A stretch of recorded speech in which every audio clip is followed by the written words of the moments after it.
dan kehancuran. Dan kalau sudah berbicara abad 15 Hijrah, abad di mana umat Islam harus tampil, ini yang harus dimulai, ini yang harus kita perlihatkan. Kapan kita menyusun diri sebagai satu kekuatan yang memungkinkan dengan kekuatan itu kita mampu mentaati dan mematuhi ajaran Islam ini secara utuh, untuk kemudian dengan demikian Allah akan berkenan memberikan bantuannya, sehingga umat Islam ini diminta tidak diminta, dia memang sudah merupakan satu potensi yang dapat memecahkan problema-problema sosial dan budaya, politik, ekonomi yang dihadapi oleh masyarakat setempat di negara di mana umat Islam itu berada. Alangkah bahagianya negara kita Republik Indonesia berdasarkan Pancasila ini, kalau umat Islam yang katakanlah 5-10% merupakan satu kekuatan yang real, yang salatnya, puasanya, zakatnya dimonitori, dipertanggungjawabkan, dideteksi terus oleh satu tim yang bertanggung jawab untuk itu, yang betul-betul dilakukan dengan penuh kesadaran, dipimpin oleh seorang imam, seorang pemimpin yang bertanggung jawab dunia akhirat. Apakah tidak merupakan satu kekuatan yang membuat yang selama ini merupakan khayalan akan merupakan satu kenyataan? Bapak dan saudara-saudara, dalam kualitas yang masih rendah, dalam voltase yang belum dapat dibanggakan,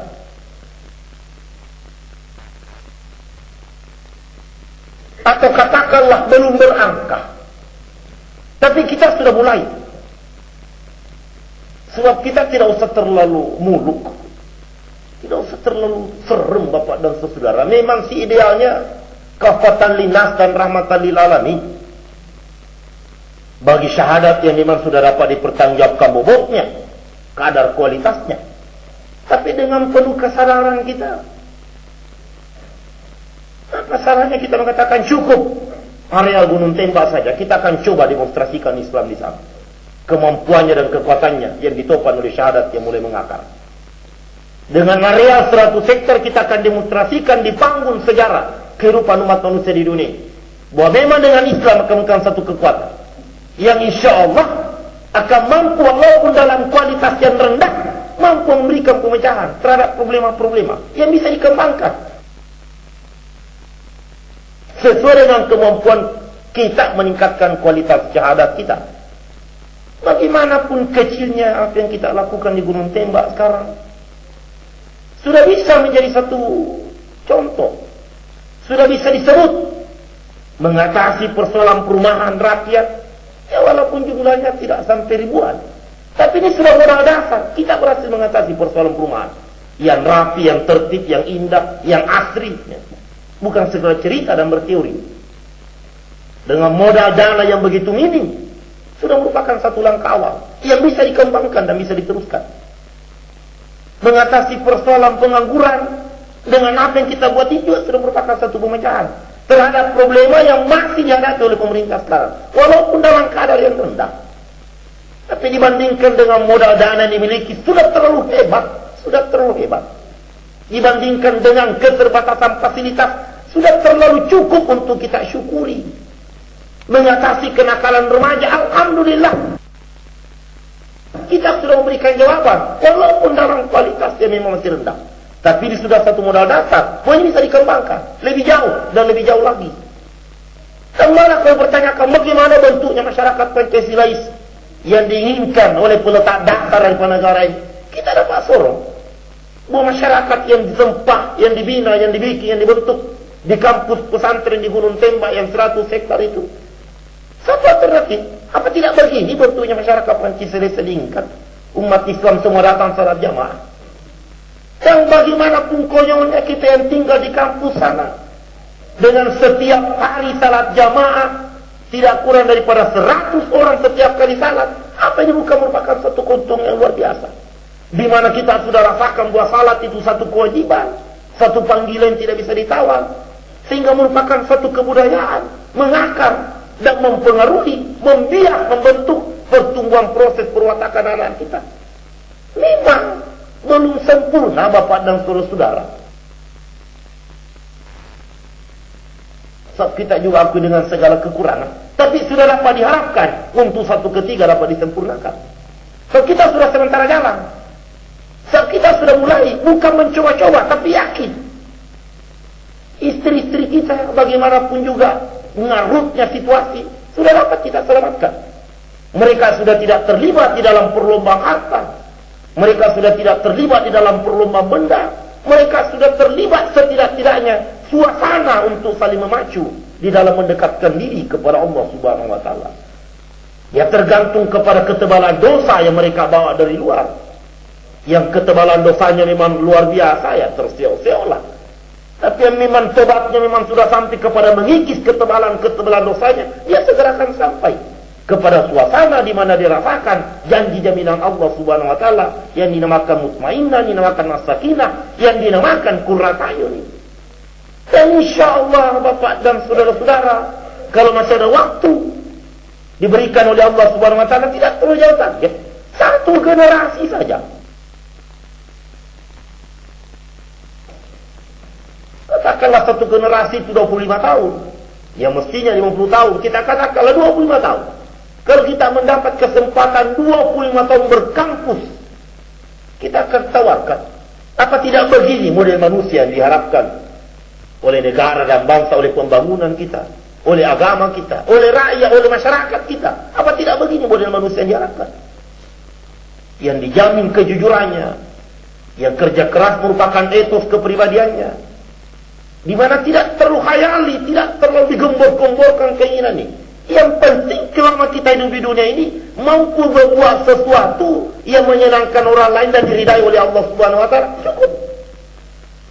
Kadang-kadang kita ini terlalu muluk keinginan, akhirnya rasanya hampir tidak percaya.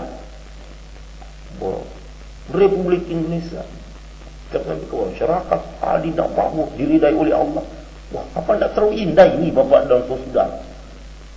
Banyak betul adil, makmur, sejahtera yang diridai oleh Allah. Jangan terlalu jauh. Kapan kira-kira baru kita tiba sampai di sana? Rasanya masih jauh sekali. Yang biasa saja lah.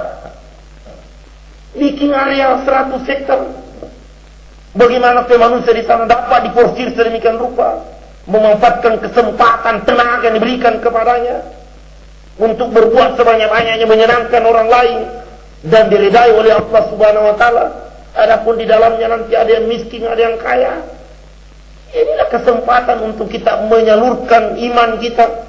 Yang kaya akan bersedekah tanpa ada rasa sombong, yang miskin menerima sedekah tanpa ada rasa utang budi. Tapi semua kembali bersyukur kepada Allah Subhanahu wa taala, sehingga terjadilah cinta kasih di antara mereka. Apa tidak sepertinya dinamakan ukhuwah dan Islamiyah itu? Bapak dan saudara, saya justru karena terlalu indah kadang-kadang tujuan, kadang-kadang kita capek sendiri. Akhirnya gelis ini kalau ngomong bahwa tidak benar yang saya bilang ini. Ini membohongi ngajak orang. Sekian juta orang dibohongi.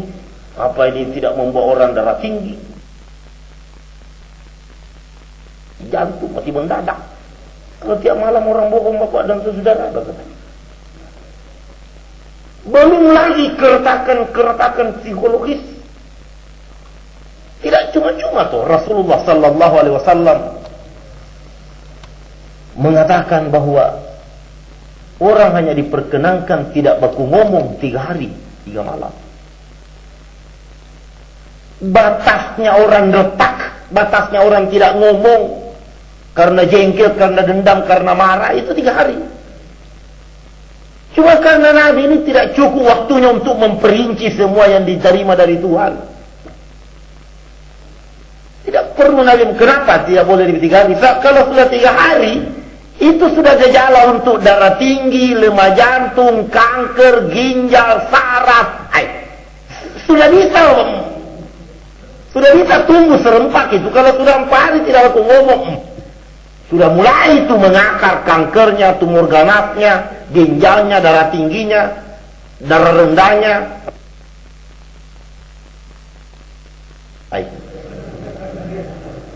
Jadi bayangkan kalau ada orang tidak baku ngomong sampai 2 bulan, 3 bulan, 1 tahun, 2 tahun, memang sudah baiknya sudah mati saja itu Bapak dan saudara-saudara. Batasnya cuma 3 hari. Ada orang 3 tahun tidak baku ngomong. Bayangkan, berarti berapa tahun dia melanggar. tiga hari saja boleh.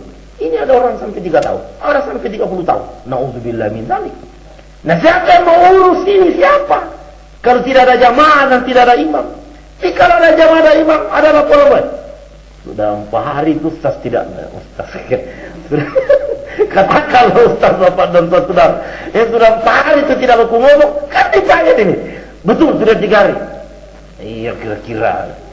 Jawab tangan. Jawab tangan. Beres Bapak dan Saudara.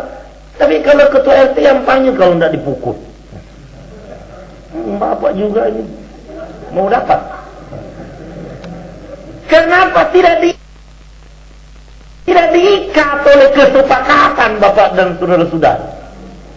Bayangkan kalau 3 hari saja Bapak izinlah, 3 tahun tidak. Ini kan dosa melulu Bapak dan kan dosa melulu.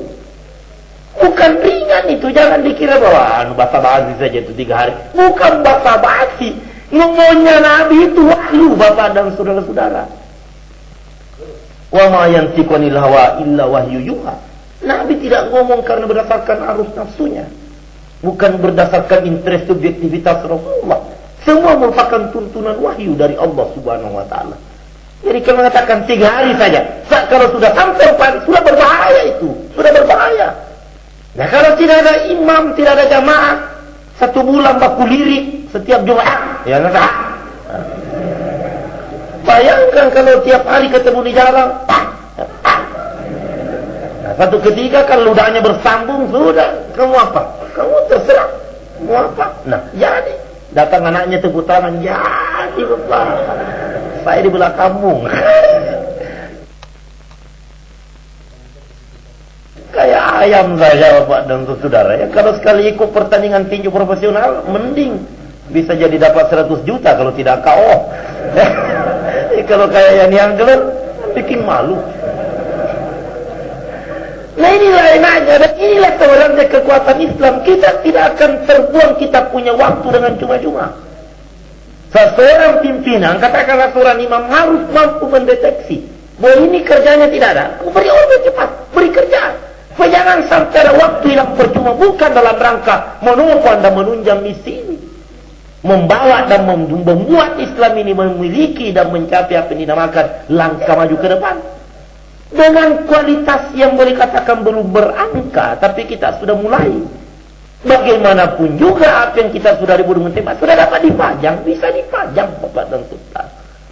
Problema-problema secara mendasar yang dihadapi oleh hampir semua departemen yang ada di negara kita ini, secara konsepsional telah kita berikan kepecahannya dalam bentuk realitas, dalam bentuk kerja, bukan dalam bentuk teori. Kalau kita yang ditugaskan menulis apa yang diberi tembak, memang tidak mampu. Terlalu banyak yang harus kita tulis. Tapi kalau orang ada yang mau datang menulis secara utuh, para peneliti-peneliti ilmiah, cobalah datang dan temukan bagaimana realitas konsepsional Islam di dalam memecahkan masalah secara mendasar. Bagaimana supaya salat ini terasa sebagai satu kekuatan. Satu di antaranya, mari kita salat jamaah. Mari kita salat jamaah 5 kali sehari semalam, terasa sekali itu kekuatannya. Semua orang berkumpul 5 kali sehari semalam. Berapa penghematan? Kalau mau rapat tidak perlu lagi pakai undangan, stensilan, tidak perlu lagi sewa motor untuk mengedarkan undangan. Untung kalau ketemu, tidak perlu lagi rapat bahwa kapan kita rapat, tidak perlu rapat untuk bicarakan kapan rapat. Tunggu saja Bapak dan Saudara, kapan salat jamaah,